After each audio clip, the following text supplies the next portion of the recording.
Harish Rao sir అయితే media ముఖంగా గట్టిగానే మాట్లాడుకుంటా సీఎం రేవంత్ రెడ్డిని ఏమంటున్నాడు ఎరికేనా? ఇగో గీ ముచ్చట గీ వీడియో చూస్తేనైతే మీకు తప్పకుండా అర్థమవుతుంది. ఒక్కసారి మీరు వినాల్సిందే. ఇగో హరీష్ రావు సార్ అయితే మీడియా సమావేశంలో ఏమని మాట్లాడుతున్నాడో వినాలి మీరు కూడా. ముఖ్యమంత్రి గారు ఒకసారి రివ్యూ చేయండి. ఎప్పుడు భూముల మీద రివ్యూ, కమిషన్ల మీద రివ్యూ, కాంట్రాక్ట్ల మీద రివ్యూ చేస్తున్నారు తప్ప అట్లనే చేస్తారు. రైతుల మీద రివ్యూ చేసే టైం మీకు దొరకలేదు. దొరకది. పైసలు దొరికేది ఉంటే రివ్యూ చేస్తారు మీరు.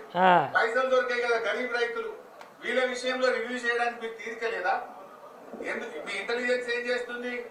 జొన్నలు కొంటలేరు అనేది మీకు తెలుస్తలేదా?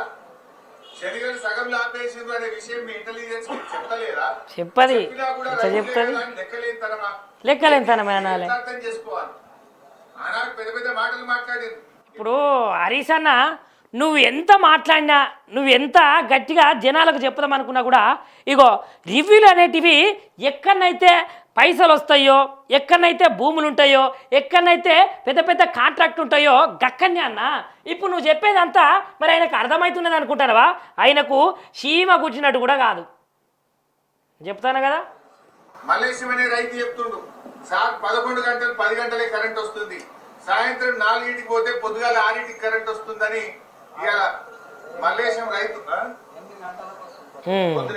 మల్లేశం రైతు చెప్పింది కూడా కరెక్టే. కరెంటు కూడా టైంకి అయితే వస్తలేదు.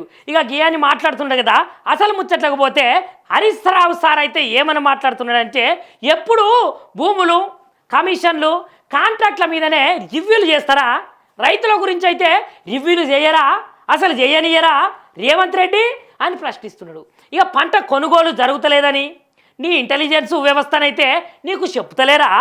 చెప్పిన సుతము రైతులే కదా అని నువ్వు చిన్నతనంగా చిన్న చూపు చూస్తున్నావా రైతులను? ఇక ఒక రైతు అయితే చెప్తున్నాడు కదా, సాయంత్రం అయితే 4 గంటలకైతే పోయిన కరెంటు 8 గంటల వరకు అయితే రాలేదట, వస్తలేదట. ఇక మరి రైతులు గింతగానం ఇబ్బంది పడుతున్నారట. ఇక రైతు బంధు ఇత్తలేవు, బోనసు ఇత్తలేవు, కరెంటు ఇత్తలేవు, కనీసము రైతుల పంటకు మద్దతు ధర ఇస్తున్నావా అంటే ఇస్తలేవు, కొంటలేవు. అసమర్థ ప్రభుత్వము నీది అని మాజీ మంత్రి ప్రస్తుత ఎమ్మెల్యే హరీష్ రావు సార్ అయితే గింతగనం మాట్లాడి ఉండులా. మరి మీరేమంటారో ఒక్కసారి హరీష్ రావు సార్ మాట్లాడిన మాటలకైతే కామెంట్ చేయండి.